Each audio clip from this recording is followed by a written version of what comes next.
yeah, you've got a gun, but you don't ever want to take a life. No. That's not what it's about. It's about going out and being that person to do that job. We like driving fast, but we don't like going fast. There's a difference. Yeah, it's got Because if you didn't need enough deterrent from Bradford, there's chuffing clean airs. Yeah, that's what I mean. I could be clean airs on, so many bifters flying around.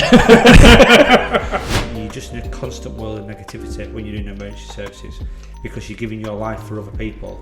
And let's be honest, no one appreciates it. Whoa, Channel 5, Interceptor! And you'd be like, right, you're on Channel 5 now in front of 10 million people, what do you want to say? And shout on radio, don't go, Ben, don't go, it's child fatal. And as I drove around the corner, there were a 2-year-old in the road which was decapitated by a truck, 44-ton truck. There were dead bodies in my room, I could smell blood, I could taste blood.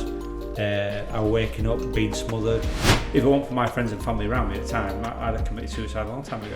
It's a constant pressure, but every day you've got to bet yourself. If you ask anyone, I'm saying I'd be the person it wouldn't happen to. Yeah. And I was the person that did happen to. So if you can fall, you can fall from a great height.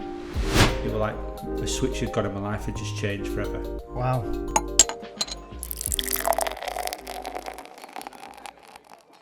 Morning fellas, welcome back to the Fine and Dandy podcast. The podcast where two fellas usually catch up, sup up and make up a few little beer ratings, but not today. We've got another guest. He's a bit of a superstar, I won't lie. Not only is he a best-selling author on Amazon with 2 books, not only does he know his way around a steering wheel, and not only does he know his way around a pair of handcuffs, he's a bit of a bad guy. You might have seen him on Channel 5 Police Interceptors, but he's also obviously a traffic cop. Ben Pearson, how are you doing, mate? Welcome to the podcast. Thank you very much for inviting me. No problem at all. Privileged to be sat in the cafe. Thank you very much, appreciate that. Yeah, no, I'm buzzing. Looking forward to answering some questions and getting going. So yeah. And just like behind the curtains, we've done the full interview without recording, so we've got nothing to talk about. Traditionally, then we're a beer podcast. Yeah. We drink all the beer, we've got no idea. Right. It'd be rude to have you on, fella, and not ask you, what is your favourite tipple? It doesn't have to be alcoholic. My favourite tipple, so if you're looking down I don't drink bitter. Neither do I. So good job, because we ate it. I don't get bitter, I don't get craft shit, I don't get the, oh god, what's it called, the white stuff, is it? You know, when you used to go into public. We should know this. It's like blonde. No, yeah, like blonde. Yeah, I don't get wheat beers, that kind of stuff. I don't get the Austrian stuff as well. I can see where this is going. I think you're a man after my heart here. So for if I'm going to drink and go out with lads, I'm normally drinking stuff like either, this is pints, I'll be drinking Coors, San Miguel, gone. I'm waiting for I'm waiting for the golden nectar. I'm not going to say I won't touch Carlsberg at all. Oh, no. Come on. Very rarely touch Carling. And then anything to do with Spain, Italy, Belgium, all that. You like a Peroni? Yeah, Peroni. Are you on that Madrid at minute? Because that's popping off, innit? It's just, have you had one before? No, what's that? You have. He's not. I don't know. He's got a red logo on. He's got this geezer just holding one of them. I think it's made by Coors, but at minute, COVID came no, and I think a few pubs on it. Then absolutely, it's like the new beer to have, really, and it's decent. I think my main one's probably Amstel. Yeah, if I'm going to do that. I'll wait if you say Stella. No, because I get. It's got negative connotations. I've ended up with no pants on when I've had. Oh really? It's a bonus. I've ended up not knowing where I am when I wake up in the morning. Have you got them 3 Stellas done? So I don't touch Stella, and I don't touch 1774. Cronenberg. Oh yeah. That sends me do lolly tap. Literally do lolly tap. Yeah, you probably won't like it, but if you ever had a blue moon, it comes with like an orange slice. No, it's awful. I had one night on that, and I can't. Are you a lot of beer experts then? I wouldn't say experts. We like Stella. Right. No. Obviously, if you haven't seen podcasts before, we get 4 beers, go through what they've got in them, rate them, and put them into a beer tier. Yeah. So at the top of the list is Stella, and then followed by basically you stand, like you just mentioned, like your Coors, blah blah blah. Yeah. At the very bottom, you've got stouts. Mead. To be honest with you, I think if there were actually any beer experts who watch the stuff, they'd be like, these have no idea what we had a beer expert on it. He actually had to just. Well, but like 9 out of 10. We actually do like, it's nice, but it's not Stella, is it? And nostrils. Yeah, I've got no hair up there. Mate, if it's going to be a comfort drink, I'm like rum. I'm dark rum. Oh yeah. Rum, yeah. So I'll drink Cracker and Bumbo. But I have it now with ginger. Is it ginger ale? Yeah, that's nice. Very nice. But it's dark and stormy. Yes. Dark and stormy, man. Nice. You gorgeous darkest storm, man. I've said so myself. My feminine side. I reckon we start off just by asking a little bit about your early life. You're growing up, and obviously we all know you're a police interceptor. So like, how that maybe got you into that side of life? Did you have any early run-ins with the police? In a good or bad way? My childhood were, and I don't mean to upset anyone, my childhood were absolutely fucking fantastic. Oh man, Actually, my heart sang when I was, oh dear. You've opened up a can of worms here. Typical what you'd probably see in some sort of cheesy 80s TV show in America. Well, like literally, you know, when you all jumped up in Paul's midair, all the credits came down. My brother were always this lad that were a bit on edge, doing stuff that were a little bit naughty, but not really naughty. My mum and dad worked hard. My dad were in building trade. I had a great set of friends. All we did was go out and drink. Yeah. I mean, I don't know how old you two are, but I'm 46. So this were always back in 1993, 1994. Yeah. We were always there. We're following the I know it sounds stupid, fashion horrible, but we're following the fashion. And we just had a really good time of just enjoying ourselves and doing stupid stuff. I was driving up roads when I was 15. Well, you're taking piss. Didn't need a license back then, did you? That's what I've heard. Well, not being naughty, but my brother, he passed his test and let me drive his car while he went back seat with his girlfriend, kind of thing. Did you have a little blind and just could you crack on, fellas? Like that. So we've always been good people, but my brother at the time, he was one of those where he might have had a spliff or a little bit of cannabis. But he's always been a good lad. He's always been, you know what I mean. He's very handy with his hands. He's like does building and plumbing and this sort of thing. So I've always like looked up to him. So I've had a great childhood, moved around a lot, lived in Spain, came back and started working selling motorbikes at a motorcycle dealership in Baildon called Alan Jeffries BMW. Yeah. And everyone who sold a motorbike to was basically a copper. And I just loved it. I've always wanted to be a copper ever since I was a kid. I watched all the... go on, tell me how old you both are. 26. Right. Yeah, 26. So if I said to you, have you heard of chips? Have you heard of tea joker? No. When you said chips, honestly, I'm starving. Right, so there's these 80s cop programs. Loads of vinegar. There's these 80s cop programs, and I'm obsessed with all that stuff. But it's a bit at school. I'm thick as pig shit. Yeah. I'm dyslexic. I've never studied. I just took no interest. Care about my exams. Yeah. There was no future in all that at this stage of my life. And then I left school thinking I wasn't going to get in. But then when people spoke to me and says, "Oh, you've got the right attitude," that's when I put my application form in at 24/25 years old. Seems quite late. Again, there were the people that were 36 that I joined, and they were like literally called grandma and granddad. Yeah. What, the people join at 36? Yeah. Chuffing now. And they were literally, "Oh, you are old. Yeah. You're an old person, even though I'm 46 now. You're an old person that joined police."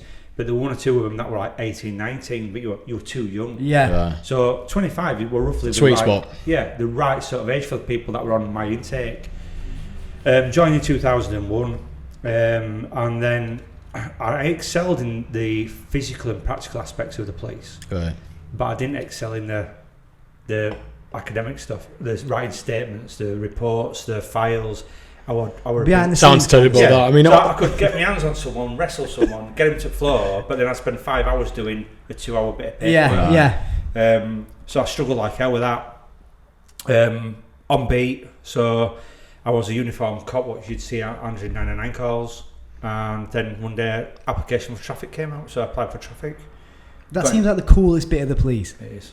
Yeah, you get to drive fast cars. Yeah, well, you get to have all the toys. Yeah. You don't have any idea what you're doing, but you get to go out and they give you a bit of a Bobby's will look at us and say, "No, he's lying," but they give you carte blanche. You get the car, you get a briefing pack, and they say, "Go out. Off you go. Go out and do your job." Really? And whatever happens, you don't break the law. You don't do anything you shouldn't do, but you go get the bad guys. It's proper like TV style. Yeah. Is it like that now? I bet it's not like that now. Well, I haven't been in for 2 years, but when I was leaving, it were a little bit tighter in it and what they were doing. Yeah. So you have to be very careful. There's a lot of anti-police stuff out there now. Yeah. There's a lot of police media, things that are going about, especially in Met. So you've got to basically be whiter than white. And I'm not saying be crooked or anything like that. Yeah. Bobby's not crooked. But where, just say for instance, you're in a pursuit and you could tap the car and spin it out of control, do a pit manoeuvre, so to speak. People now be thinking, "Oh, they're going to drag me over coals." where Yeah. before it were acceptable to do that. Yeah. Get the bad guy, essentially. If there were a car down a dead end road full of burglars with balaclavas on, you T-bone. wouldn't think twice about going straight in head on into it and ramming it off road. But now you'd be a bit more, oh, well, I'll cause them an assault and they'll sue me. So there's all What's the these... press They've got gonna to say dash, about this? So that's why you've got to be really white and white and follow full procedures and everything. But no matter where you go, there's always going to be the negative people that will say, no, these bobbies are corrupt, this is corrupt, defund the police. But no, I loved it. And then we've got film for interceptors, we've got film for traffic cops. And every day we're just a school day, every day we're just coming in, learning new stuff, doing what you, when I said doing what you want, getting in the car and being your own boss, going where you want. So A lot of freedom. Yeah, I could be based in Bradford in theory. I could come to where we are now at Southampton. I could try. It's West Yorkshire, but what they don't get as well is that when you're a bobby in the UK, you're a bobby in the UK. So you don't have a jurisdiction where it stops at the border like they do in America. Yeah. It's, Oh, you can okay, just go yeah, anywhere. yeah, So yeah. I could get in a car in Bradford in theory, just go down to London and start patrolling London. Oh, really? Yeah. Well, they won't you- have a problem with They'd it. shout you up and say, "What the fuck are you doing in London?" I'll be there in about 4 hours. Why are you in Harrods? Yeah, but it's like Why are you looking in for the theory, nemesis? You could do, but so we went over to North Yorkshire a lot. We bordered North Yorkshire, Lancashire. We're always around their areas. There were some bobbies that were based at Wakefield that come into South Yorkshire and Barnsley area. So you could technically go where you wanted if you knew where crime were going to be. And all you do is you've got a pursuit. You go onto their radio channel, and you'd be X-Ray Romeo 5-2 Bradford car. I'm about to say about shit hot in Bradford. And every just police force straight to Bradford. It's gonna be a right day. Bradford without falling on shit. Honestly, it's horrendous. And then you had all these skips and units in North Yorkshire sat on the edge of the border listening to all our pursuits. And Not getting involved. No, well, they'd be on edge lined up waiting for Oh, cars to yeah, come yeah. towards them. They were always that sort of. Everywhere you went, people say all cars lead back to Bradford. All roads lead back to Bradford. There'd be in a pursuit somewhere in Liverpool or Hull, and It's no coming matter what, it'd be coming back to Bradford. They'd say we've had a car stolen in Devon. It's just tripped M1, and we're thinking it'll come back to Bradford. And the next thing you know, it's M606 going into the centre of Bradford. And Why- you're like, why? Why do you think it's like the hub of crime? It's a. Or maybe not the hub. Does that- Hello, Bradford. Bradford's a very deprived area. Yeah. It's a mecca for criminal underworld or contacts. It's your hub between posh and poor. Right. Yeah. It's a hub between your North Yorkshires and your Cumbrias. Yeah. We've getting the major things back being right next to Leeds, the transport Just in the to perfect it. location, essentially. It seems like the perfect location. Yeah. Plus, there's a lot of how can I word this without seeming bad? There's a lot of different clientele. Yeah. Either different age-wise, different backgrounds, different social networks, coming from all over the world, not just from down south, where they come from all over the world. And there'll be people from, like I said, there'll be people from Russia, there'll be people from Bosnia, there'll be people from Iraq, there'll be people from India, there'll be people from Manchester. It's a melting pot for criminals, if that makes sense. And I suppose that's why all criminal activity leads back to there, because that's like, the head office. Yeah, If it were a business, this is your head office. Now, people used to say it with Manchester years ago, or Liverpool at one point, but the amount of things that we dealt with in Bradford, or the amount of criminal underworlds, the amount of organised crime units that we dealt with, there were always massive drug deals going on in the West Yorkshire area. We're dealing with Revenue and Customs or Border Force or National Crime Agency. There were always like a hub of something going on, trafficking humans, trafficking drugs. Right, yeah. So it's like there's a lot that goes on behind the scenes that people don't know. And it was like wherever you turn, you come straight out of Bradford, you turn, you drop on something. And it'd be something from nothing to, just say for instance, you turn out and you see a car, no seatbelt on. You think, I'll have that, I'll pull it over. Put lights on, next thing you know, you're in a 130 mile an hour pursuit around Bradford. And he's still not got a seatbelt on. Still not got a seatbelt on. This had gone on for like 10 minutes. You'd end up smashing into a car or it'd crash. You'd have a foot chase. It'd turn out, like, just say for instance, he'd probably just done an armed robbery. A car would be stolen, just using 4 burglaries, 2 firearms in boot, taken from a job in North. Man. It were always like there was something. It were never, well, I've made off because I had no insurance. Every job led to a big job or a bigger job. So that seatbelt is the tip of the iceberg of like such a... So that's why we go out and we don't punish people. This is not what the job's about. We always say we'd rather educate. Yeah. And it's about education rather than prosecution. But you've run yourself out to drive by making off. You could have just stopped. We'd give you a ticket and let you on your way. But as soon as we've knocked on your door, you've opened that door and let us through, which has led into a big room full of other doors. And every time we're going through, you're opening another door for us, and we're just saying, well, we're going to follow you. Because you would do, wouldn't you? Yeah, of course. You're hanging yourself out to dry. So, but yeah, we always say to anyone, if you can patrol Bradford, you can patrol anywhere in Wales. You're winning. Joining the traffic cops. So you said that it's just like, there's your car, piss off, pal, go and patrol.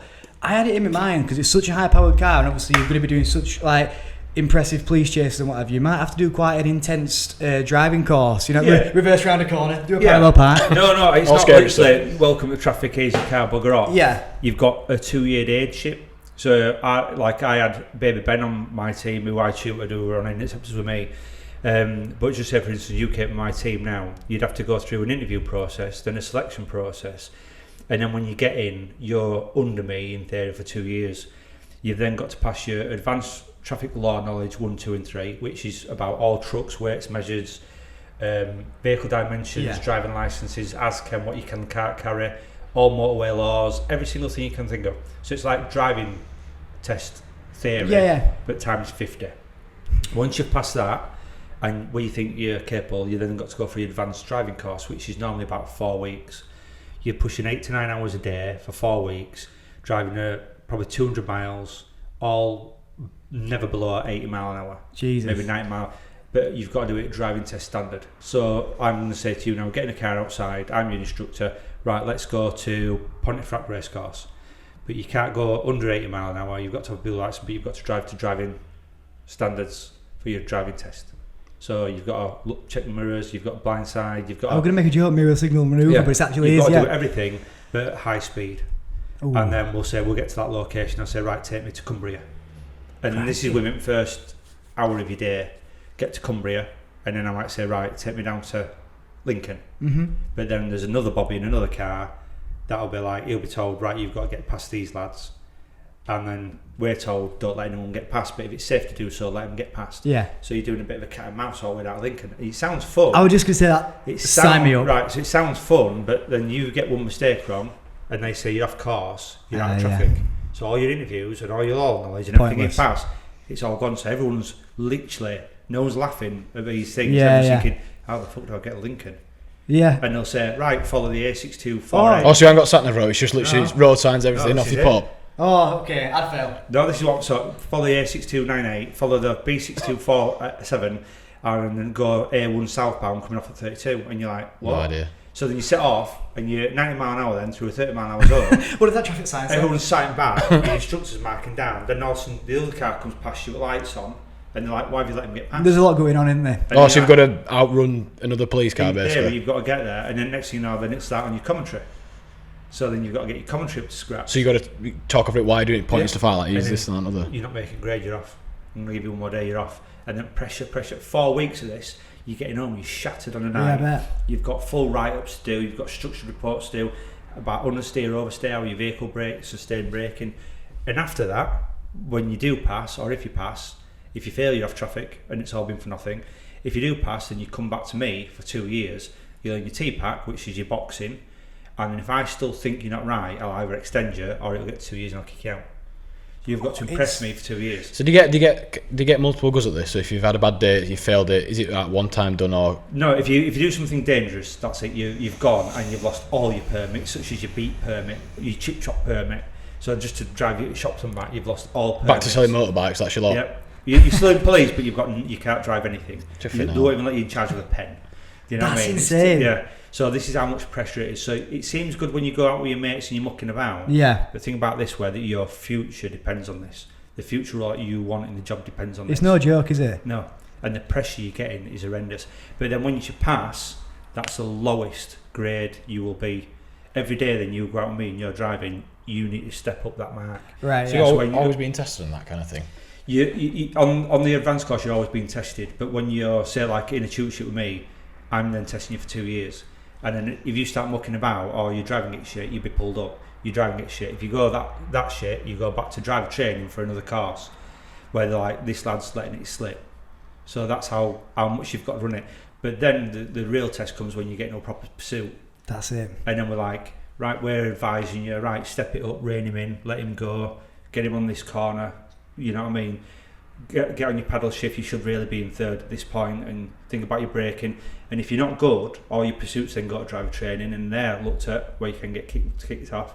So it's a constant pressure, but every day you've got to bet yourself.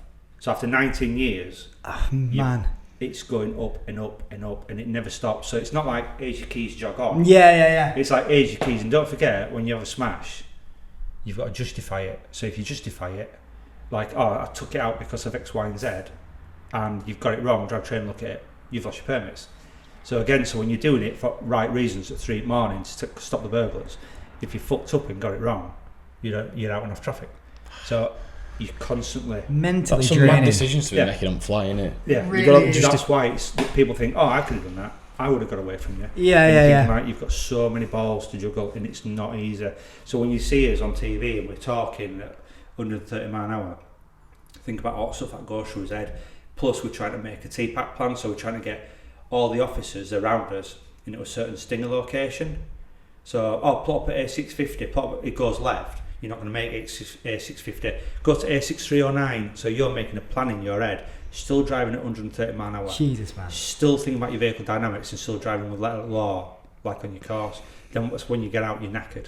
You need to go home. So in general then, it seems like absolutely shit hot at driving, and I'm guessing that criminals are, what would you say most of them, chases don't last that long, because they can't, obviously they haven't got lights on, so no one's moving out at way for them, they're just driving like knobs in, not as powerful a cars as you are. I know you're in like RS6 and stuff, aren't you? Yeah, so we have powerful cars, but there's always a bandit that will have a more powerful car. And the one that we're on, one at Interceptors, where he had a Golf R, and I think he were 155, 160 miles an hour up either M1 or A1. And it wasn't for the fact we couldn't catch him, it was just too dangerous to take him. So the helicopter struggled to keep with it. Then the helicopter got him in, well, I've done the fastest pursuit. Well, it's not a pursuit anyone can drive fast in a straight line.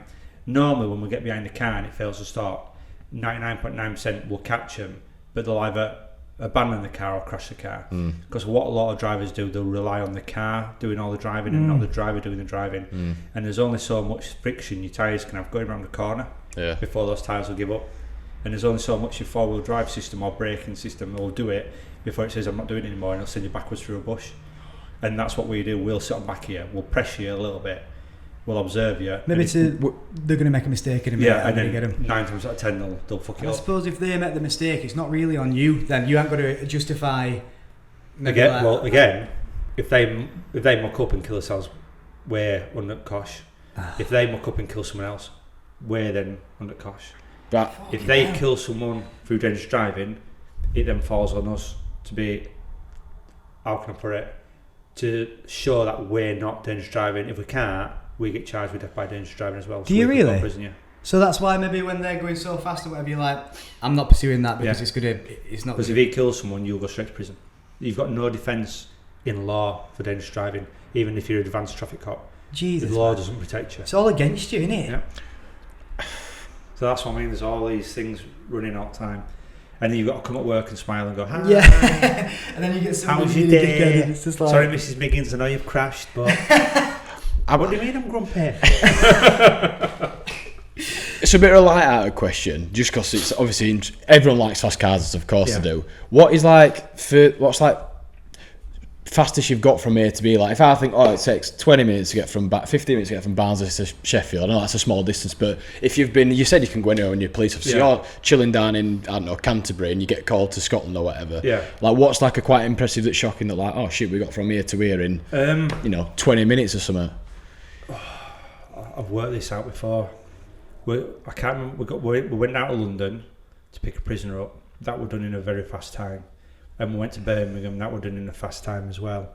Where I can't remember what we were doing, but this were a long time ago. This was 2006, I think we went to London, maybe 2007. But I think it was somewhere around there. I think it was under 2 hours. To London? We got to London. To London? Yeah. I think it was under 2 hours we got to London. We were flat out in a Volvo T5. And we had to get there for a certain reason. It was something to do with his pace clock, which is a clock that runs when you're in prison or you're in jail, and your clock always ticks. So you've got 24 hours normally to charge someone. You know what I mean? But if he's in a prison cell down there and you've got the evidence up here, but it's a major job, get you. we can either say, well, this was then, so this was different. Now, we might be able to say, right, we'll send all the documents down, you charge, and we'll do it that way. So this is before email. This were all paper files, yeah. This were all... I've got the dossier, I'll be down in a sec. In car, full tank of fuel and we'll fly out. But most of the time limits are all done, literally, they're not time limits where we go out to set a time. The time limits where we've looked at the job and went, fucking hell, have you seen what we've done there? Yeah. That's like the afterwards kind of thing. thing. That's like, Jesus, we've made it from point A. So a lot of them are like from Junction 22, M62 to far side of Leeds. Yeah. And you think, I made that there in my... I'm not saying this is the time, I made it there in 7.2 minutes. Yeah. And then you're looking at distances and times, and that's when you realise how fast mental. it's been. But you don't... The thing is with traffic cops is they don't sit there, and it's not a proud thing to go fast. This is why it's bizarre. That's like saying to someone, how many pints can you drink? Well, you might go, well, I can drink 30 pints. And you might go, well, I can drink 6 pints. I'll end up the same as you, but I've only spent like 20 Okay. Getting to the same destination, but in maybe a more smarter fashion. So it's like, it's not always about... traffic cops don't like going really fast. This is what people don't get. We like driving fast, but we don't like going fast. There's a difference. So speed's relative. Is fast 60 miles an hour in a 30 mile an hour limit? Or is 90 fast in a 30 mile an hour limit? Or is 140 fast in a 30 mile an hour limit? Or is on the motorway, is 140 fast on the motorway? So it depends where you are. I get you. Yeah. So driving fast is different to, we don't like going fast. We don't like sitting on motorway at 155. There's so much pressure on your tyres. You likely get a blowout. But if we had to go from A to B through a 30 mile an hour limit at 60, wrong side of cars and through red traffic lights, that feels better. Does that make sense? Yeah, totally. Progressing where anyone can sit there at 100 miles an hour. Doesn't mean just like that. Yeah, you're on a wide open road. It doesn't mean it means getting through city centres at a fast speed. So that's the fun part, and everyone can drive 120 on motorway. Yeah. I mean, I've never tried to. Well, all right, Pinocchio. But well, it's all like cornering, and I bet that's where they get caught out. All these criminals are way, and then they get to a corner and see you later. Cars in a bush. Yeah, because we always say if you're smooth, you're fast, and the only reason you're going to be smooth is by using your observations. And the better observations you are, the smoother you are, the faster you are. And it's the people that can't go around corners, that don't have the observations. So if we got the observations, we've always got the upper hand. And I know it sounds stupid when you see observations, well, we all look forward. Yeah, but if I look at you now and you put your hand up to the side there, you think, where can you see your hand? Do you think we can see there? So if I'm looking there, I literally can see out the corner of my head. So a lot of times you can be pursuing a car there, but you can be looking here. Yeah. And what you're looking at isn't what you're pursuing. So you're using all your head, all the vision, which a lot of people just like, they'll look at car in front, at brake lights at car in front. And that's it. Where we might not even look at car in front, we might be looking 3 miles down the road, but technically over the hill that way and looking at, but we can still see the brake lights of the car in front. I'm quickly realising I'm not meant to have to be a traffic cop. I'm looking at brake light in front, like, I think it's this brake. Oh shit, I'm in the back of him. Well, you think how hard this is, think about what it's like in firearms, where you've got to do same with a gun. And fuck that. Do you know what I mean? That's serious. And then when people say, well, you've just gone out to kill someone, and you shoot someone, well, it's like, but like I just said, you can't just take the keys and do it. No. You've got to have all this training, everything from every bullet's booked out. Everything from every gun, every magazine, it's all booked out. I imagine, like you said, driving fast with Police Interceptor and stuff, I imagine going out as an armed policeman, you don't want to go and shoot somebody, do you? No, it's like, not. That's the bottom of your list. Yeah, you've got a gun, but you don't ever want to take a life. No. That's not what it's about. It's about going out and being that person to do that job. But like I said, everything's about, you just say, for instance, you've got 40 bullets, you've got to count in 40 bullets in a day. You can't count in 39. You'll be disciplined. If you're disciplined and you found to be a lot, you've got a court, you've got prison. You lose your house, you lose your partner, you lose your job. So way too much of a risk. It's all right. I just went out and I shot someone because that's how I felt. It's like, you can't do that. It doesn't work. Popping some caps. It doesn't work. Like Seems that. like it's more hassle than it's worth, to be honest. Yeah. You know, I now believe, you know, when they say I've always said, like, it's a lot of paperwork, but I can understand now if you're logging every bullet and every chuff in. Yeah. Do you know That's what I why mean? everything's got to be transparent. It's got to be done right. So to bring you back again. Sorry. I'm sorry for background. No, I actually, I think is I've got loads of questions that I want to hit, and I'm like, I actually prefer this story that he's telling. Traffic cops. Yeah. how did that come about? What made you want to put your name forward to be on the show? And the third and final question for that is one that I was thinking of the day when I was watching it. How much of a hindrance is it to have have the camera crew with you when you're just trying to do your normal job, and you kind of got to think about other people's safety, and also the criminals could get, like, other people's safety, criminals could get those camera guys who are innocent, for example. Well, so first of all, when I was on traffic cops, I was always in the background of traffic cops. I never really wanted to do it, so I was in the background. It's only when I went on Interceptors, that's what shot it forward, not from my point of view, but that's what I'm known for, is Interceptors. I didn't want to do it. Baby Ben wanted to do it. He went forward. I were on leave. He did it. He come back in the office when I came back, and he says, I've been out with team from Interceptors. They've been filming for like 2 years beforehand. He says, it's really good fun, let's go out. So I went out, but I said, I'm not saying anything. I'm just going to sit in the car. Went out with a lad called James, but all these cameramen work all over the world. They work on things like Gold Rush. They work on all these Gold Rush. They work on all these programs around the world, and they do all this stuff that's fantastic. So the only thing that they're worried about is the pursuits. Yeah. Because there's a few pursuits that they've got to a point where people have rammed the police car. And they're not bothered about their own safety, they're bothered about because they're carrying like a £50,000 camera. Wrecking the lens, innit? Yeah, that's what they're really bothered about. But they're all the cameramen is literally like, you'd walk in, it's just how we're talking now, you'd walk in and within 10 minutes you're best mates with them. Yeah. There's no hassle with them. They're a brilliant set of people, and they made you feel really easy. When you sit in car with them, they'll just sit and talk about every single thing. Just having banter with, when I say the lads, obviously there's some cameramen and women, but it's having banter with your friends, and all you'll do is when you'll see something, oh, I don't like that, they'll flick a switch and you'll let it go beep beep in car, and you know they're rolling. But 9 times out of 10, our cameras roll in the car all the time, our police, our traffic cameras, for what you see on TV. That's kind of the footage what starts the thing, isn't it? But when we press record, because we've seen something, we want to press record, well, it records literally a few minutes before. Right. With press record. So like always recording, and then it like starts a 3-minute backlog kind of thing. So it carries on the backlog. So you can't be sat there being look at boobs on her. So you can't do that. So again, when you're in the car, you're having a good laugh. It's talking with the when you see friends, the boys kind of thing. But everything's still in a professional context. Because look at them breasts. Yeah, because when you press the button, if something happens and the car turns round, it's involving a murder.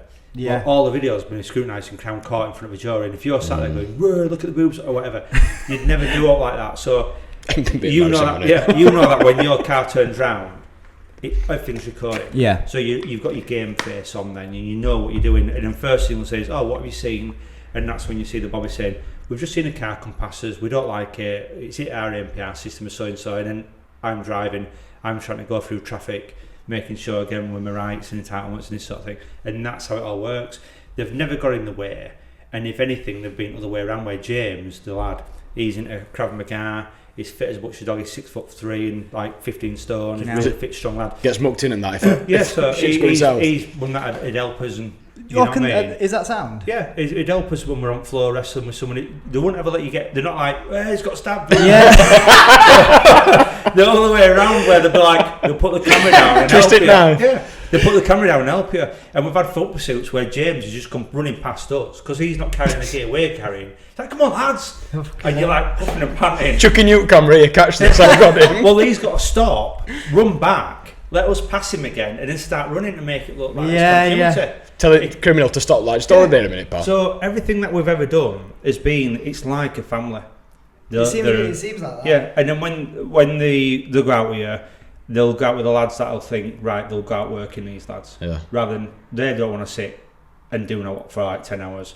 They want the ones that, all right, we're going to go out, we'll get 4 really good jobs tonight. They don't want to go out and have 20 jobs. They don't want to go out and have 1 job. They just want to have that constant good bit of work, what they can film on, because it gets them paid.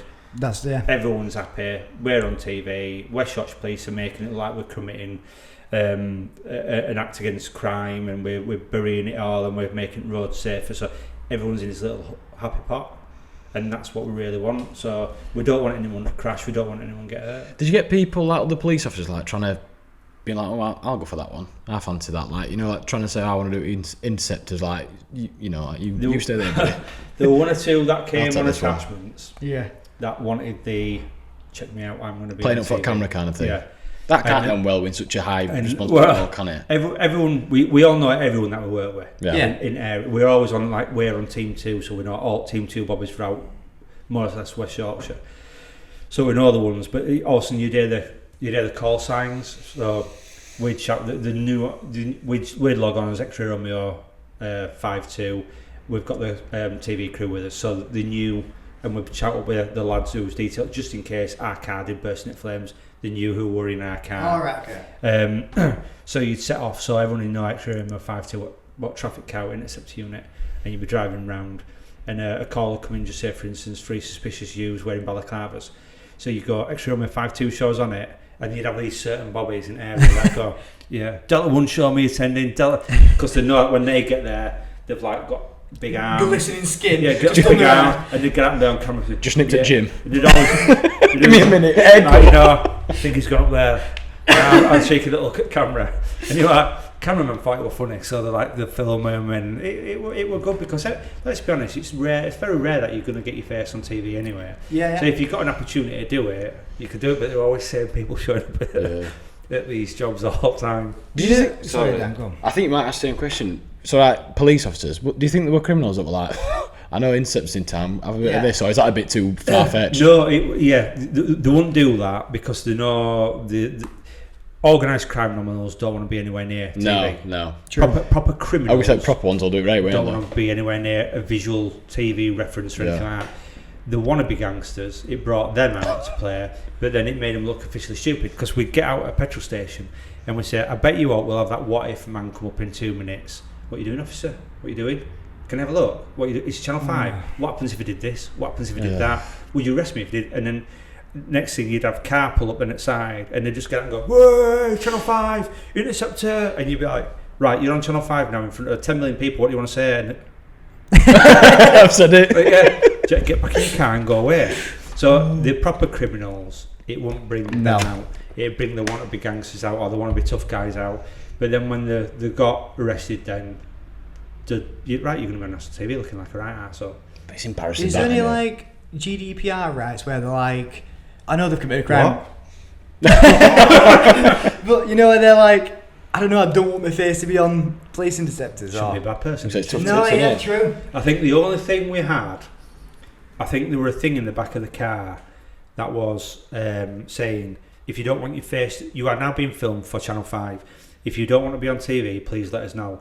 And it was nothing to do with the fact that, well, if you're a criminal and you got locked up, you were done.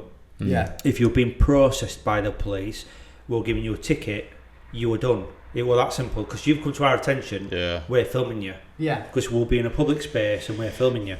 It was for the people that would be like, we'd go to a collision, or we'd get a witness, or something like that. They said, I don't want to be out, I don't want to, so that's when they'd blur them out.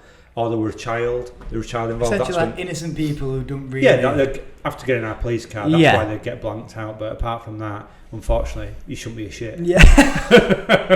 have you ever had like a criminal that you've arrested while they've been on a TV show that's come back and thanked you like later on? I don't know if you've like, this might not apply just for TV show, but if you like arrested someone, had an altercation with someone that's come back and thanked you later on and like turned the life around and been like, cheers, fella. Yeah, we've had loads. And one of the questions I got interviewed the other week, and one of the questions I got asked was, how did it make you feel when you're on TV? And I know it sounds stupid, the breakdown it gave us with the barriers between the police and criminal underworld were fantastic. We'd have proper people that wouldn't piss on you if you were on fire. Yeah. Proper criminals that would be driving past and see you and stop the car and come and shake your hand. And Really? say, oh, I've seen you on TV. And because they've seen you as a person, they haven't seen you as Officer. a bobby. Yeah. So they said, oh, you're the kind of person I'd have a beer with. I'd buy you a drink in pub. But I'd never see you in pub because you don't go to the same pubs as we go. Yeah. So they're always like coming up and speaking to us. It generated so much, how can I put it? Respect. Between not us, but between the criminals and us. Almost like it built a bridge between. Yeah, and it did build a bridge. So we had loads of people that would be coming up and said, oh, you stopped me for so and so and I've turned my life around, or you gave me a ticket for dangerous driving, or do you care? but because then now this is what I've done, and or you locked me up for burglary, and I've since then I've gone and got a job. But they feel like I could approach you because of how they'd seen you on TV. Yeah. Which were a massive thing for what we were doing. So as far as I can gather, I think that like the last series that we did film, after that it all got cancelled because they said it puts Bradford in a bad light. Well, of course it does, because Bradford's a shithole.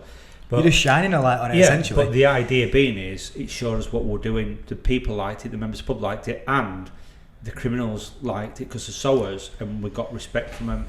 So it was quite like put this bit of a, if you get stopped by a traffic car tonight, chances are camera crews are going to be you're going to be all over TV, don't get stopped. Fuck that. And then, so like, I'm not saying crime went down, but we had a bit more of a grip on things than how it's been lately. So no hint, it actually helped the job. Yeah, it helped a bit. Apparently people don't like that. We're now the city of culture is Bradford, and well, it's got a clean air zone now. Yeah, and it's got if you didn't need enough deterrent from Bradford, there's just a clean air zone. Well, that's what I mean. I could be clean air zone, so many biffed just flying around.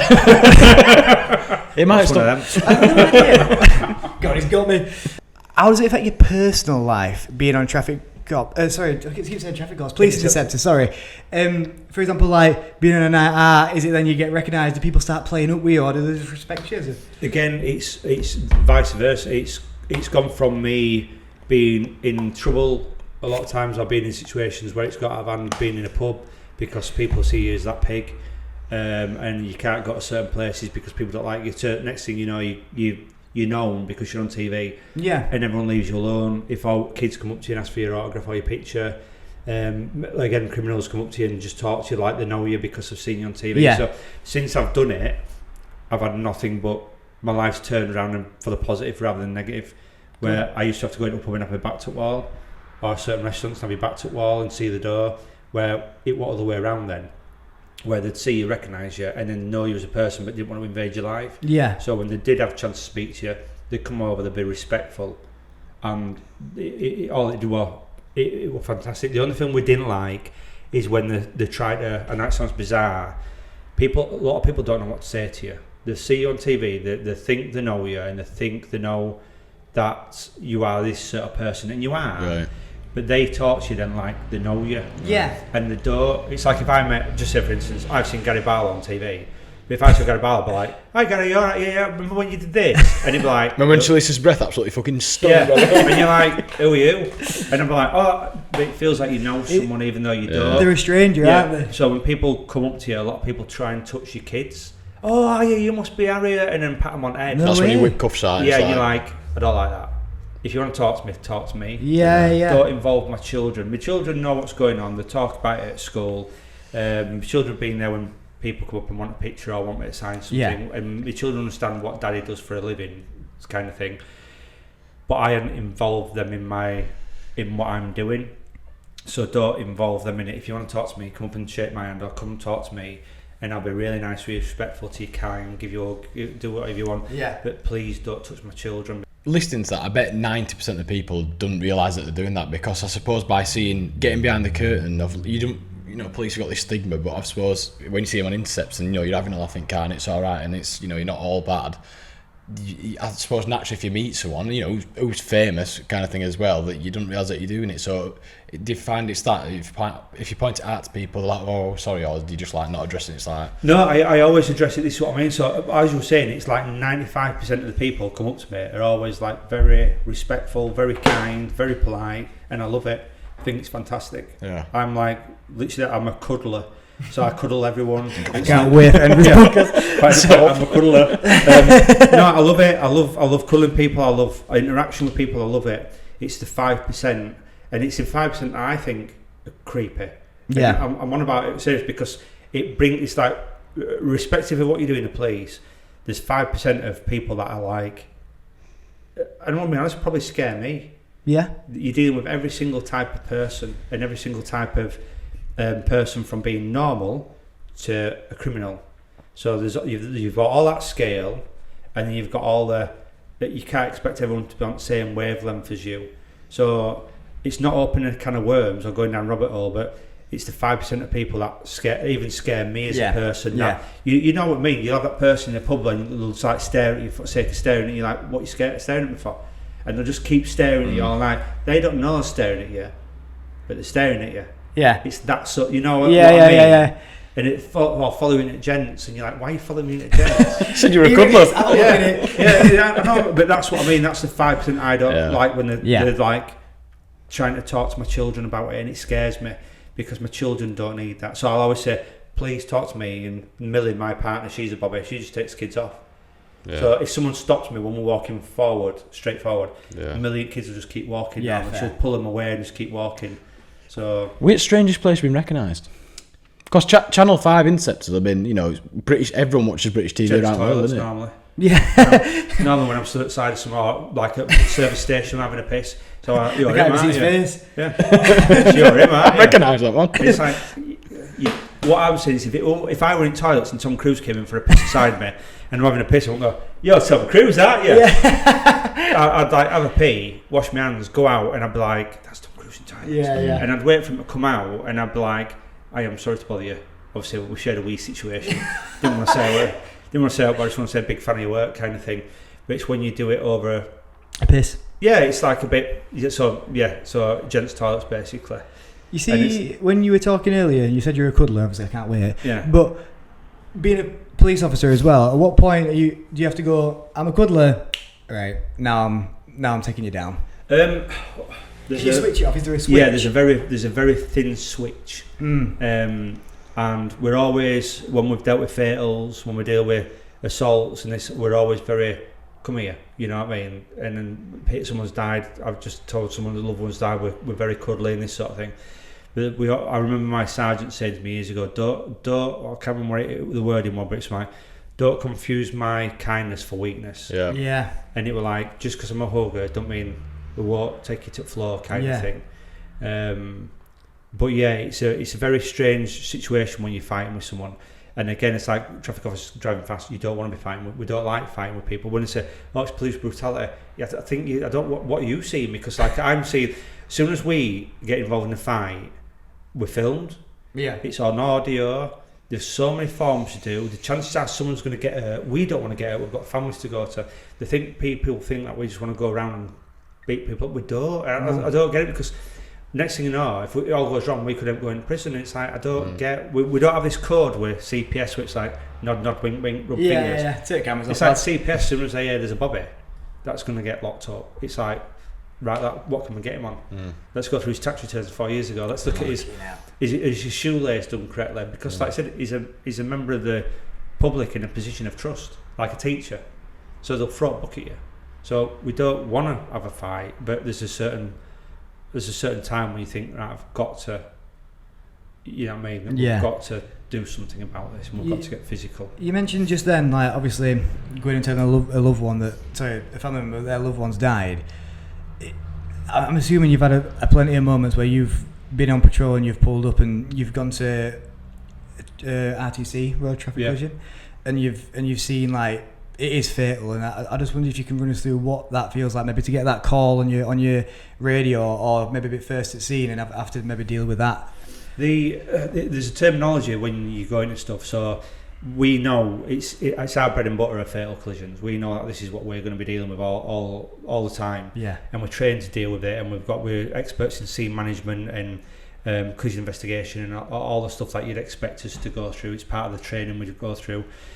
But when you get called to an RTC, the operator, we call them the ACR, they'll shout up, just say, X-ray Romeo 52, we've got a call to an RTC, and they'll tell you where it is straight away, we need you to go.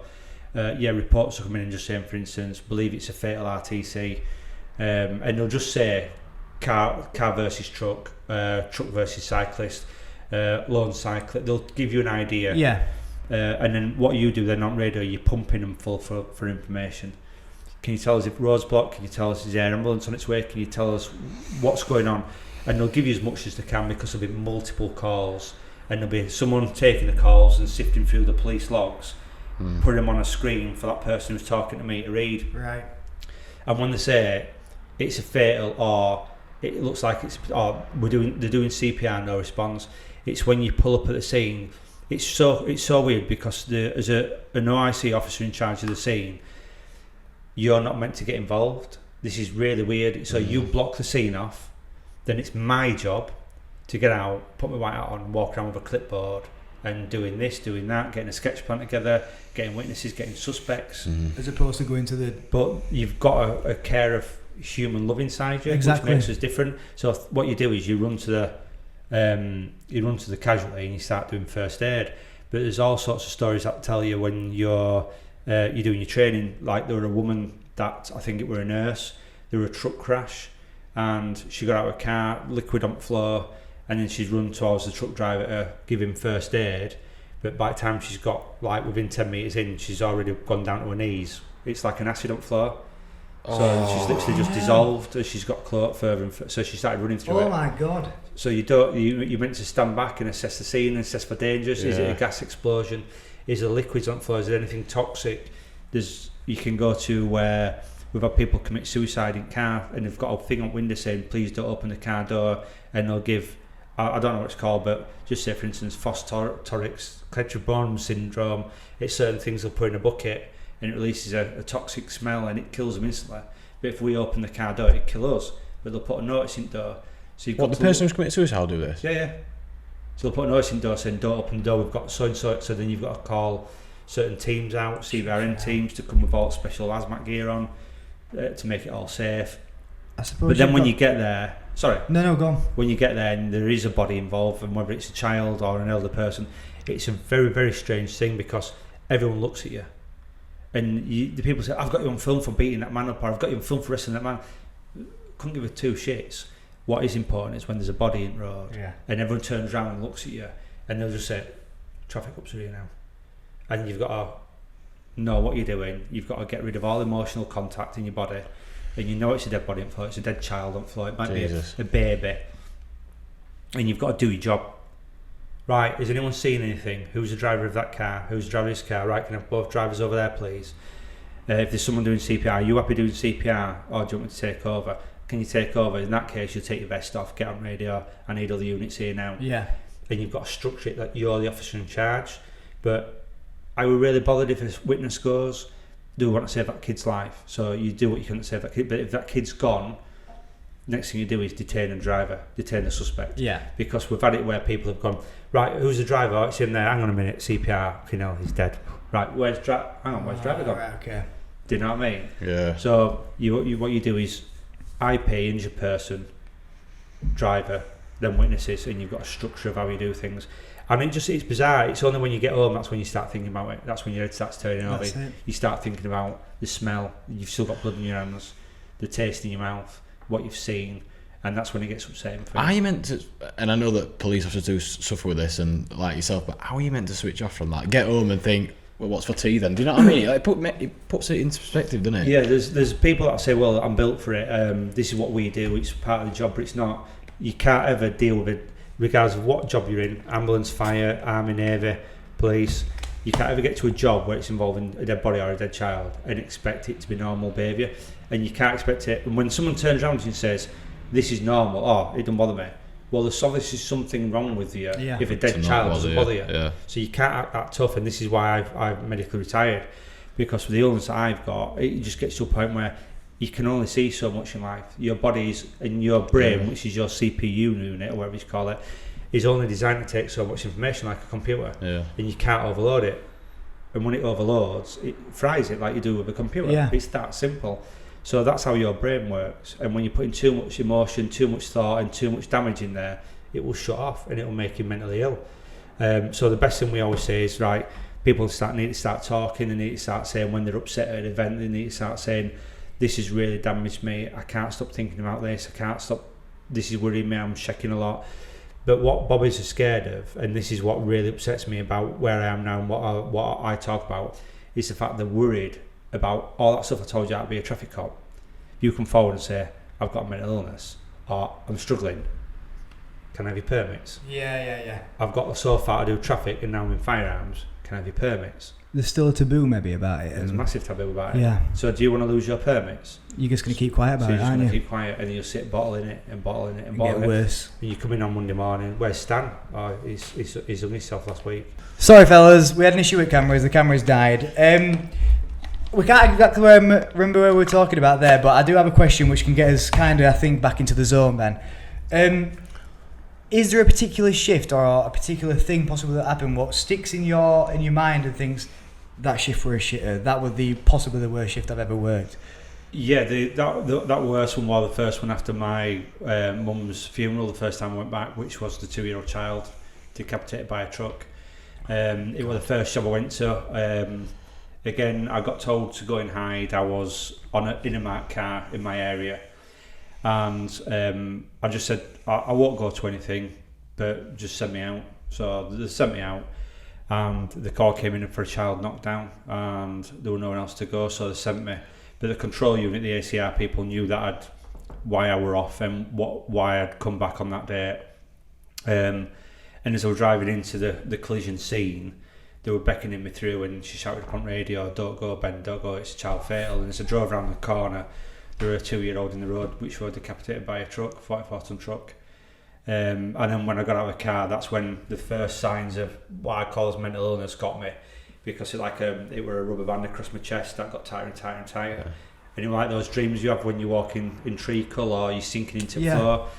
I tried to walk towards a child, and it come across my chest and it snapped, and I was just in tears, and I had to be removed from scene. And that's the day that'll be etched in me for infinite, were the day that technically it all started going wrong, and it all fell from being, and this is not being arrogant, but being at top of your game, at top of what you were good at and you thrived at doing, to hang on a minute, this is something wrong here. All foundations in everything I stand for and believe in are crumbling now.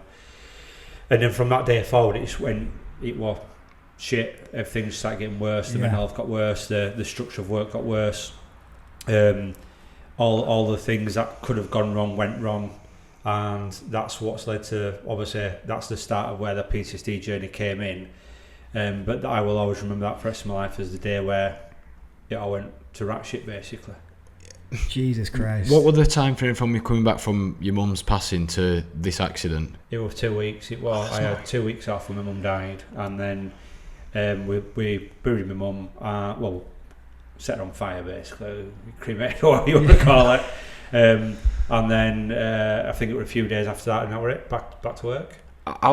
If you hadn't said earlier, about that computer analogy, which I thought were really good, if you hadn't said, we can only take so much, I would have said, do you think there weren't enough time? Do you think if you'd have had X, Y, Z off, you'd have, there'd have been a time? But I'm guessing that you weren't. You were at capacity, weren't you? And that was just the straw that broke the camel's back, weren't it? Well, too much. There's the load after that. I mean, like within a year, my dad, who was my best friend, told me he had terminal cancer and he died at Christmas.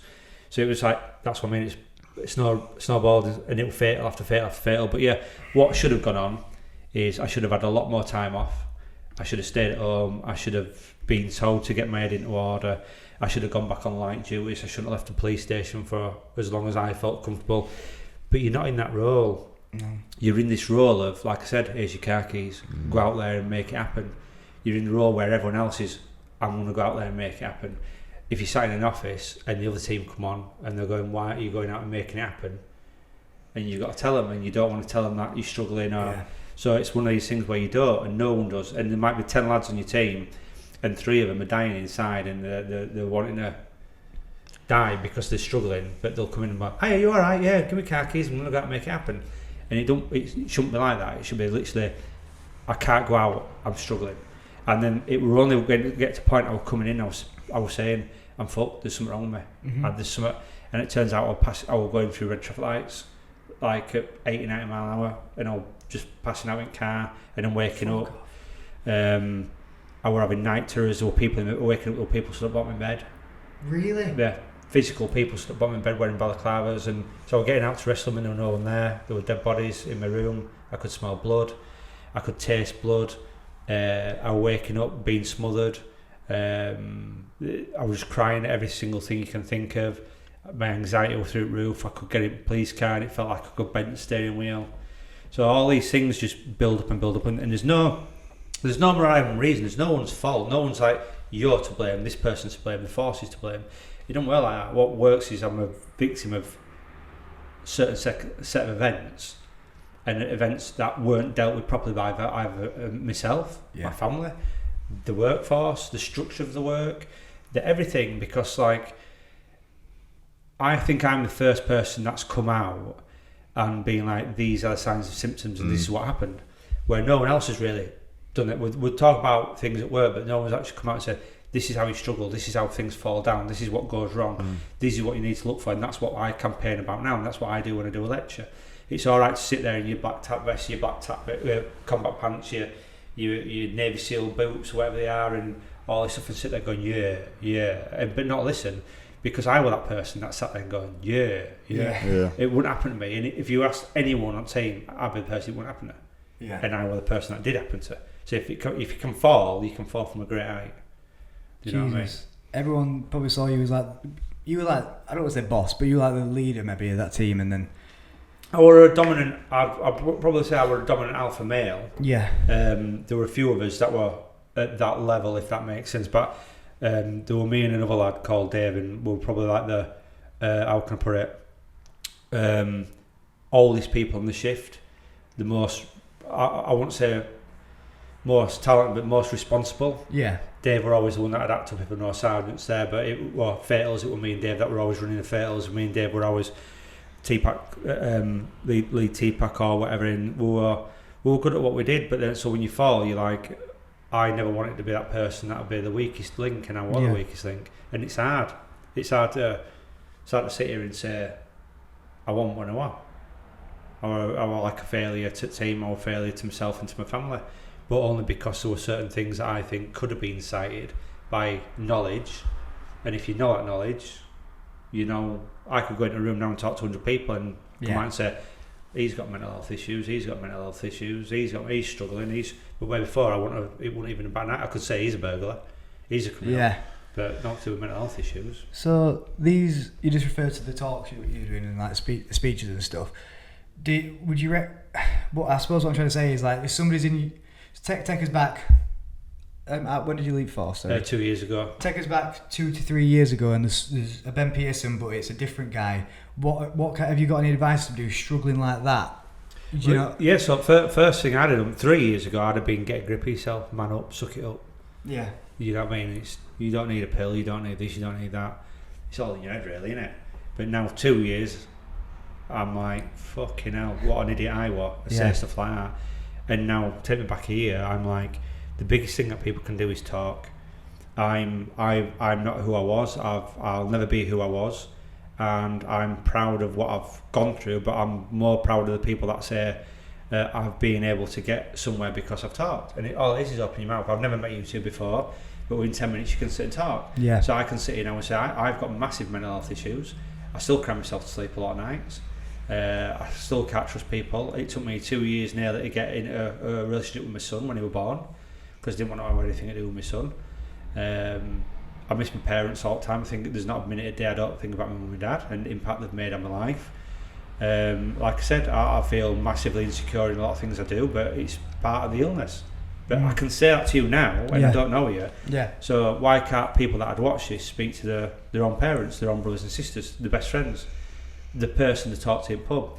There's nothing. I always say blokes don't like to be told three things. One of them, they can't drink. Fucking Blake, take the point to the right person. Yeah. Number two, you're a shit driver, and number three, you're shit in bed. Blokes don't like to be told that. Yeah, but I'm shit too. I know I am. But this is what blokes don't like to admit failure. Blokes don't like to be feeling like either a victim or they've not succeeded in life. But it's alpha mentality, isn't it? What is succeeding in life? What is when you become a man? When you really become a man? Is it when you join army? Is it when you can vote? Is it when you first have sex or smoke a spliff? Is it when you become a dad, or is it when you start taking responsibility for your own actions? What makes a real man? And I think a real man is that person that can say, I'm struggling. A real man is that person that can say, I ain't got that right, and I'll look back and I'll take responsibility for that, and I'll change the way I've thought or I've done something. I was one of those people that I think mental health used to be a fad, but now I sit on it.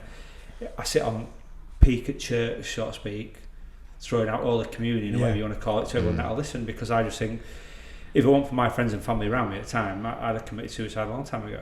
So, and I've been there. I've been at the darkest point you can ever want to be at. I mean, let's be honest. No one wants to lose their mum and dad. No. But so when you're classed as an orphan now, well, we've got no mum and dad.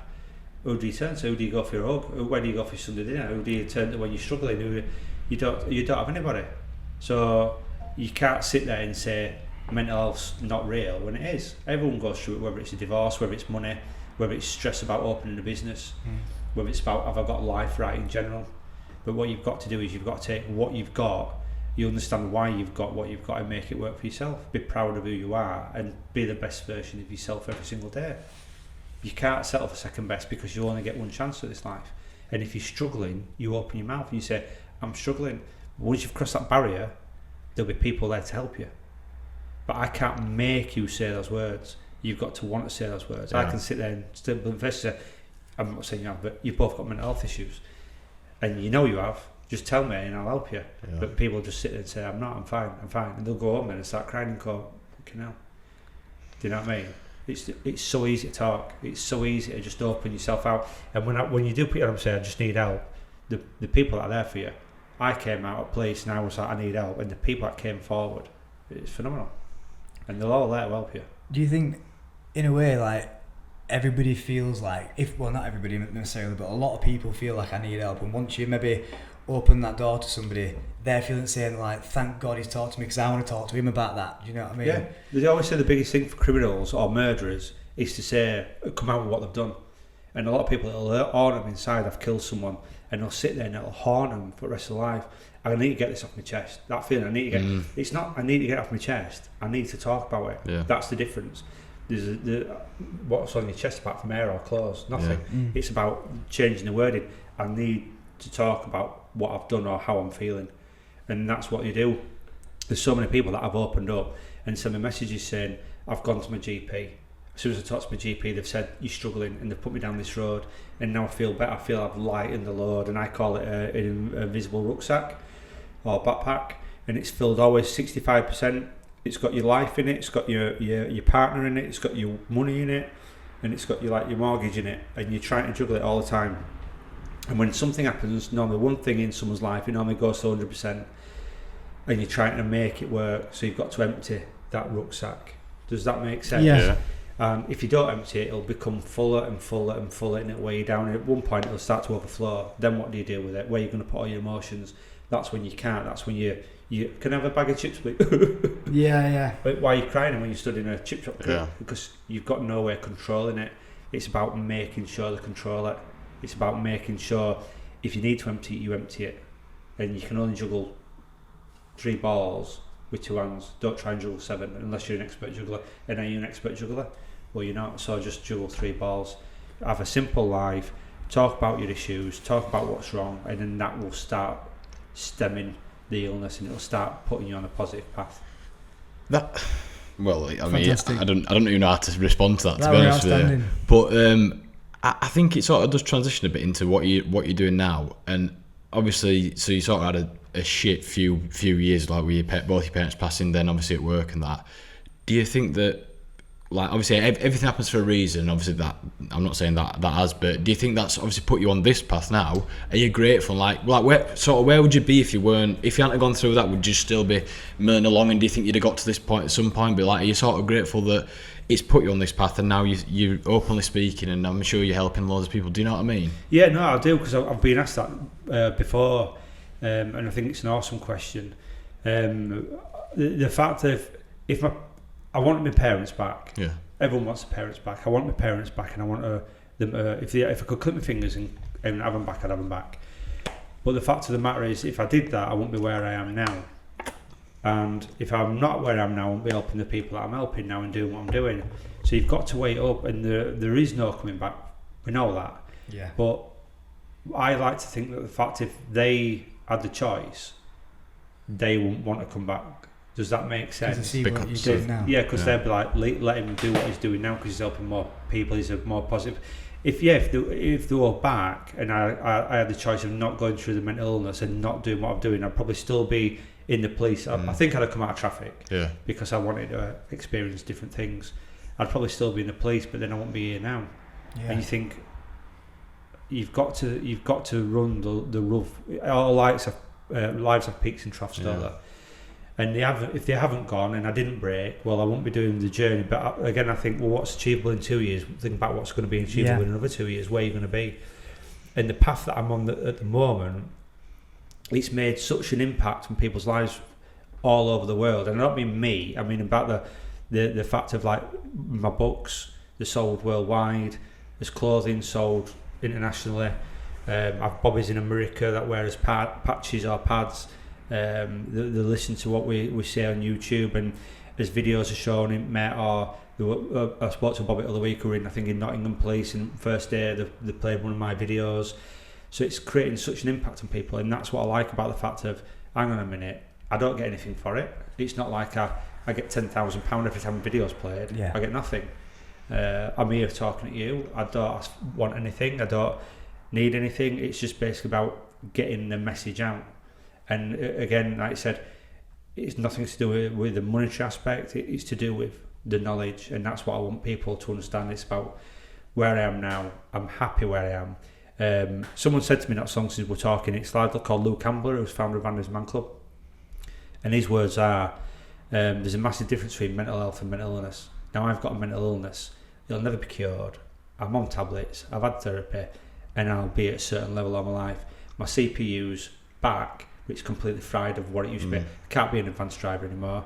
I can't do what I do. I've got a limited mindset. I forget something. I've got brain fog all the time. But my mental health at the moment is fantastic. Yeah. So I still have mental health issues, but my mental health at the moment is like physical health.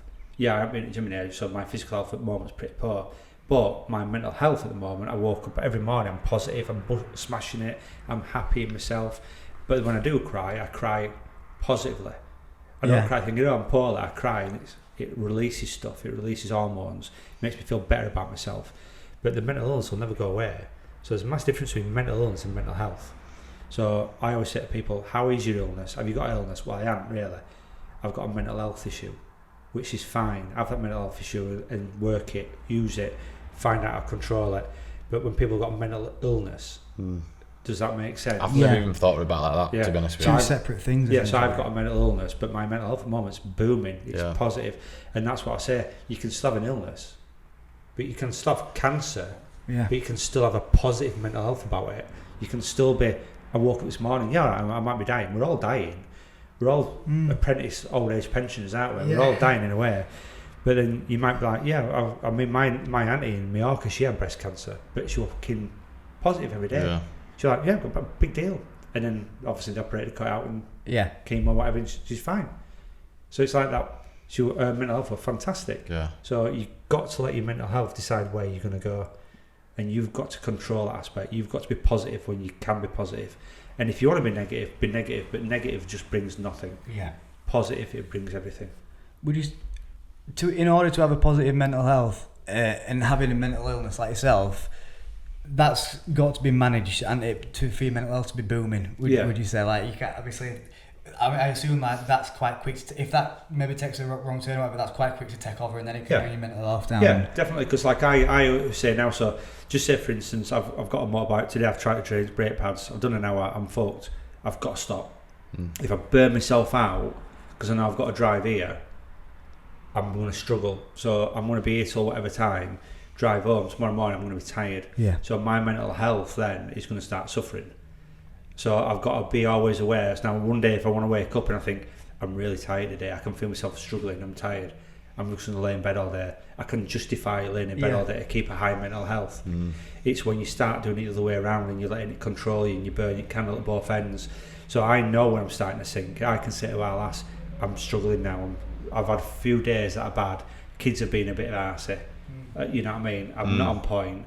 My mental health's starting to come down now. But at the moment, my mental health is really pro, it's really plus, it's really out there. Yeah. But as soon as my illness starts wavering, that can alter it. But I'm always in control, knowing whether I'm like, just say for instance, I had to go down to London to do a lecture, and about a week before I started struggling massively with my illness. Then my mental health took a massive dive. Yeah. And I thought, I can't do this. I couldn't even get out of bed. But after a while I thought, right, I need rest, I need to eat properly, which I was doing. I need not to socialise today because it's taking too much out of me. And I left, I knew my mental health were at a certain point, so my mental illness were at a certain point, and then it just started to pick up with some boom in my mental health, and then I went down a lecture now. I did really well, but by the time I got back I was fucked. Yeah. So you've got to be able to run it, you've got to be able to know when you're struggling and when you're not struggling. And if you're struggling, it's okay to struggle. If you want to have a day in bed, you have a day in bed. If you want to pull duvet over and not move, that's fine. I feel But don't let guilty it when I do that. You Yeah, know? but don't let it control you. You don't have 10 weeks doing it. Yeah. Just have a day. And if you want to wake up and have a shower and go back to bed, wake up and have a shower. But let yourself control the aspects of what you're going to do. It's only positive you're going to get out of it. I think we're all learning, aren't we? And it is a bit of a new. We've said this at shows last night. It's a bit of a fad, mental health, but obviously it's taking more serious now. But do you think, like, in terms of police, there will obviously? I think you are making change, but I think I've heard you say on other podcasts that there's not as much change as you'd like. But do you think in future there will be like let's say a budget for mental health? Do you know what I mean? Because like you said, I'm struggling. Here's your badge. Here's your keys. Desk job for you today, fella. Yeah. Do you think they will allow duvet days and just you say, look, today this is not for me? Do you know what I mean? I hope so. Like, I remember like 10 years ago when rainbow laces came out for everyone, and everyone's wearing rainbow laces, and LGBTQ plus, is it now? And they're all wearing rainbow lanyards. Yeah. First of all, people are like, what are you wearing that for? You can't wear, but now that's the norm. Yeah. And I think basically it's probably going to be 5 years, somewhere around there, maybe a bit longer before they start to get it somewhere near. But you look at places like Google or wherever, and it's like they put beds in office, or the one you've got to get away from your workstation for so many minutes or hours per day. You've got to go to a restaurant where they feed you proper food. But that's what it needs to happen, because you're just in a constant world of negativity when you're doing emergency services, because you're giving your life for other people. And let's be honest, no one appreciates it. No one appreciates what you do. And you can pull someone out of a burning building, they'll probably sue you for ripping their clothes. So it needs to a position where the job itself should have fluctual roles where you can come in. And like, there were days when I were really nearly at the end of my career and I was struggling, and I just went, I said, I'm ruined today. I've had 2 hours sleep. I'm ruined. Right, stay in office. But that were different. But there should be like, well, police have got Facebook, police have got Twitter. Why can't you do some marketing? Why can't you do some pro tweets? Why can't you go around taking some pro pictures? Why can't you do some stuff to help out other units? Why? But it's what you are in this role, you will stay in that role and you will do this. Or if not, you will go to the world's shittest role in a building no one wants to go to. That's why people don't speak up. Almost like a punishment. Yeah, it is like a punishment, where you should be all the way around, where thanks for coming in. Thanks for doing this. And one thing I've never understood is the police you work 6 days on, 4 days off. Why do they not let you work 5 days, do a shift rota 5 days on, 1 day at work, but that 1 day at work's gym. It's relaxing, it's pull work, it's self-defence, it's proper like fun. It's not like you've got to do a fitness test. It's just fun. Come in and use your weights, do some running, do some martial arts, do this, do that, go into a sauna. It's like de-stress day, if that makes sense. Like easing you into the calmer life, which end of the day it's a job, and you do your job to get paid and look after your family and all sorts. And then have your rest days. But you spend your first rest day in bed after nights. You finish work at 7 in the morning, you go to bed, you wake up at 12 that morning, and you've had like no sleep from working 24 hours the day before, and you're meant to get back in that same routine. So you've got to bed at 7 at night. You've only got 3 days off before you go back to work. Sorry, fellas, the cameras did die again, and we've taken up too much of Ben's time. So I'm gonna lead you with a parting question, Ben. Right. And I know that we can talk about this for at least an hour and a half. Yep. Is there that one? You know what butterfly effect is, obviously. Yeah. Is there that one butterfly effect moment that has took you from one position and put your life on a completely different train track and got you to where you are today? Is that through? Are you asking that through police, or are you asking it through? I think anything. I think So basically, I wrote the book, and my first book, which is Handcuffed Emotions, and it did well, and then the second book did well, but then I got to a point of not knowing what I wanted to do with myself, and I wanted to do a podcast, but I didn't know what podcasts were. I didn't understand this. I thought a podcast it would probably like a radio show. And you'd go to a radio booth and you'd chat, and people love it, but I didn't understand the structure. So I spoke to a friend of mine who's Pulse's DJ called Danny Milo, and I asked him about it, and he put me in contact with this lad called Josh, who's the producer and owner of Get Your Media. And I remember it to this day. I had to have it's not an interview, but I had to have a phone call with him, but it's like a video phone call. very professional, done by his secretary. So it was like he can only do it at this times. So he's very in demand. Very radio. Yeah, and I'm like, okay now. And I remember the phone going, and he's like, this lad sat there, good looking lad, 28, 29 years old. He's a good lad. How you doing? Yeah, chatting and blah blah blah blah. And I'm like, I'm in a world out of my depth here. And I remember he says, just tell me what you're about. And he'd known me from Interceptors. And I remember talking to him about this story, and I just give him a bit of a story. It must have gone on for like 6 or 7 minutes. And I remember his face, and he was smiling. And as I was watching him, I could see his face dropping, and his cheeks were dropping to the side. And eventually, his mouth just like opened up, and he was like, and it was as soon as his mouth opened up, it was like a switch had gone in my life had just changed forever. Wow. And I remember it to this day, and I was looking at him, and I said, "What? Are you bored?" And his words were, "This isn't a podcast. This is a YouTube channel. This. We'll get you in studio. It's on me. I'll sort it out. We'll get you in studio." And then it was that moment that was the key point in my life that changed. That was the point where I thought it's all gone. Everything from before, for I can't remember what 44 years, 43, 44 years, had completely disappeared now. New chapter. And this it changed everything. And then that's when we started. It got me in. We recorded. We got a YouTube channel.